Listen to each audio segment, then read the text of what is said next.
एक व्यक्ति था। उसके गुरु एक सन्यासी थे। वो व्यक्ति दुनियादारी से उब सा गया था। वो अपने गुरु की तरह दुनियादारी छोड़कर सन्यासी बनना चाहता था। उसने अपने परिवार को ये बात बताई तो सभी ने मना कर दिया, ये कहते हुए कि हम सब आपसे बहुत प्यार करते हैं। फिर उसने अपने गुरु को यह बात बताई, परंतु साथ ही कहा कि उनका घर परिवार, बच्चे और पत्नी उसे संन्यास लेने नहीं दे रहे हैं क्योंकि वो मुझसे बेहद प्यार करते हैं। गुरु ने कहा, यह किसी सूरत में प्यार नहीं है। गुरु ने उसे बहुत समझाया पर वो व्यक्ति नहीं मान रहा था। फिर गुरु ने कहा, अच्छा ठीक है। गुरुजी उस व्यक्ति को मठ में ले गए। उसके बाद गुरुजी ने उसे योग विद्या सिखाई, जिससे वो अपनी सांस से रोककर मुर्दे जैसी व्यवस्था में घंटों तक रह सकता था। यह सब सिखाने के बाद गुरु ने उसे एक योजना बताई और उसे घर भेज दिया। दूसरे दिन वो व्यक्ति अपने घर पर मुर्दा पाया गया।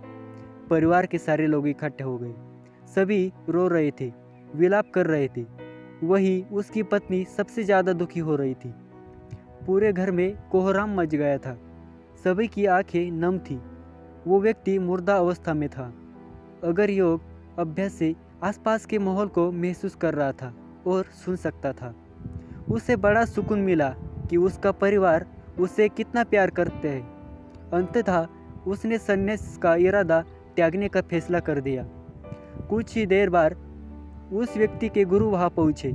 गुरु ने सभी को शांत किया और अपने शिष्य के पड़े शव को देखा। कुछ देर शव को देखने के बाद उसके परिवार वालों को कहा, इस शव में जान फूंका जा सकता है। इस व्यक्ति को मैं अपनी विद्या से जिंदा कर सकता हूँ। यह बात सुनकर घर के सभी लोग बहुत खुश हो गए। सभी को एक उम्मीद की किरण नजर आ रही थी।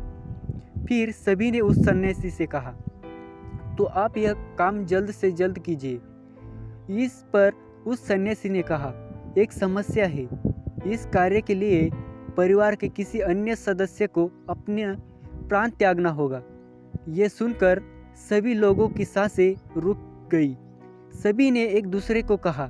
सन्यासी ने परिवार के सभी सदस्यों एक एक कर पूछा, पर किसी ने भी हाँ नहीं कहा।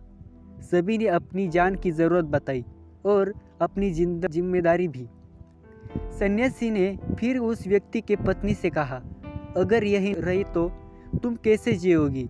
उसकी पत्नी ने तुरंत जवाब दिया, मैं उनके बगैर भी जी लूँगी।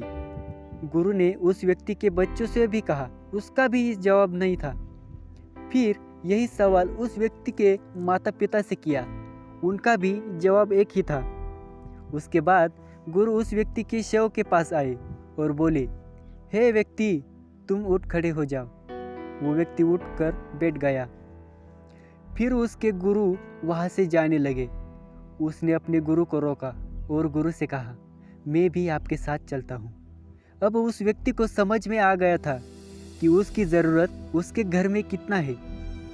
अब वो एक पल भी अपने घर में रहना नहीं चाहता था।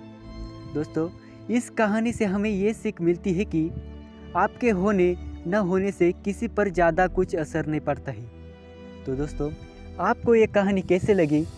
अगर कहानी पसंद आई तो वीडियो को लाइक ज़रूर करें और अगर आप चैनल पर नए हो तो चैनल को ज़रूर सब्सक्राइब करें।